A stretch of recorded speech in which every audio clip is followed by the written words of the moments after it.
നിങ്ങൾ ശ്രദ്ധിച്ചിട്ടുണ്ടോ? വെറും 10,000 20,000 രൂപ മാസം ശമ്പളമുള്ളവരും 2-3 കുട്ടികളുമായിട്ട് സന്തോഷമായിട്ട് ജീവിക്കുന്നുണ്ടോ? അതിനാണ് സാമ്പത്തിക അച്ചടക്കം എന്ന് പറയുന്നത്. ഇപ്പം എൻ്റെ അമ്മച്ചി എനിക്ക് നന്നായിട്ടറിയാം. കുട്ടിക്കാലത്ത് 1/4 കിലോ വെളിച്ചെണ്ണ ആഴ്ചയാണ് മേടിക്കുന്നത്. 1/4 കിലോ വെളിച്ചെണ്ണ. എന്നാൽ എല്ലാ കറിക്കും ടേസ്റ്റും ഉണ്ടാവും, വറക്കേണ്ട അടുത്ത് വറക്കും, എല്ലാത്തിനും ഒരു കരുതലുണ്ടാവും. അതായത് ആഴ്ചയിൽ 2 കിലോ അരിയേ ഉണ്ടാവുള്ളൂ. 2 കിലോ അരി ആയിരിക്കും, അത് ഒരു നാഴി കൂടില്ല. അങ്ങനെ വലിയൊരു അച്ചടക്കം അവർക്കുണ്ടായിരുന്നു. എനിക്കൊന്ന് ഇന്നത്തെ തലമുറയ്ക്ക് അത്രയും അച്ചടക്കം ഉണ്ടോയെന്ന് എനിക്കറിയില്ല. ബീഫ് ഞായറാഴ്ച മാത്രമേ മേടിക്കുന്നത്. 1/2 കിലോ ഇറച്ചിയാണ് വീട്ടിൽ മേടിക്കുന്നത്. ഞായറാഴ്ച പള്ളിയിൽ നിന്ന് അപ്പൻ 1/2 കിലോ ഇറച്ചി മേടിച്ചോണ്ട് വരുമ്പോൾ നമുക്കൊരു സന്തോഷമുണ്ട്. ഏതാ അപ്പൻ ബീഫ് കൂട്ടില്ല, ബാക്കി എല്ലാവരും കഴിക്കും. പക്ഷേ ഈ 1/2 കിലോ ഇറച്ചി ഞാൻ ആർക്കുണ്ട്, ഈ ആരും ബിരുദക്കാരും ചിലപ്പം കാണും ഉടയാൻ വേണ്ടി.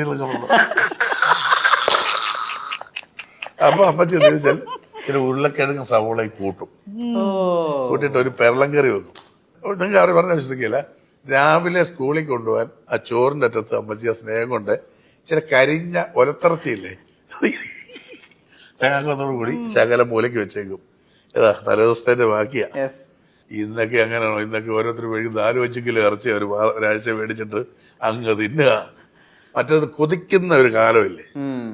ഈ കൊതിച്ച് ജീവിച്ചവരെല്ലാം അതിനോടൊരു വില കൽപ്പിക്കും. കൊതിക്കണം നമ്മൾ. എനിക്ക് പറയുന്നത് ഇന്നത്തെ ജനറേഷൻ്റെ ഏറ്റവും വലിയ പറയും ലഹരിക്കൊക്കെ അടിമയാണെന്ന് പറഞ്ഞു.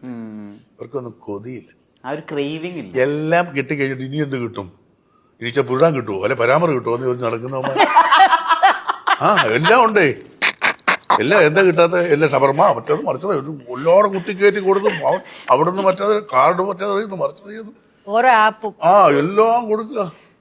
പിന്നെ എന്താണ് തൃപ്തി, ഇനി എന്ത് കിട്ടും, എനിക്ക് എന്തിനും പാമ്പിനെ കൊണ്ട് കൊത്തിച്ചാലോ എന്നൊക്കെ പറഞ്ഞ് നടക്കുന്ന കുറെ. അതാണ് പ്രശ്നം, കൊതിയില്ല. നിങ്ങൾ ആലോചിച്ച് നോക്കിയേ, ഇല്ലായ്മ ഒരു വിധം കഷ്ടപ്പെട്ട് ജീവിക്കുന്ന ഏതെങ്കിലും കുട്ടി ഇതൊക്കെ ഉപയോഗിക്കുന്നുണ്ട്? ഇല്ല, അത് താരതമ്യം കുറവാണ്, വളരെ കുറവാണ്. അവർ സ്ട്രഗിൾ ചെയ്യണം, അവരുടെ അപ്പൻ്റെ അമ്മയുടെ വിഷമം കണ്ടവൻ ജീവിക്കുക. മറ്റേത് എല്ലാമായി. അപ്പം പാവം ഗൾഫിൽ കഷ്ടപ്പെട്ട് കാശ് അയച്ചു കൊടുക്കുന്നു, അമ്മയ്ക്ക് ഇവിടെ ജോലി ഉണ്ടാവും, അതും കിട്ടുന്നു.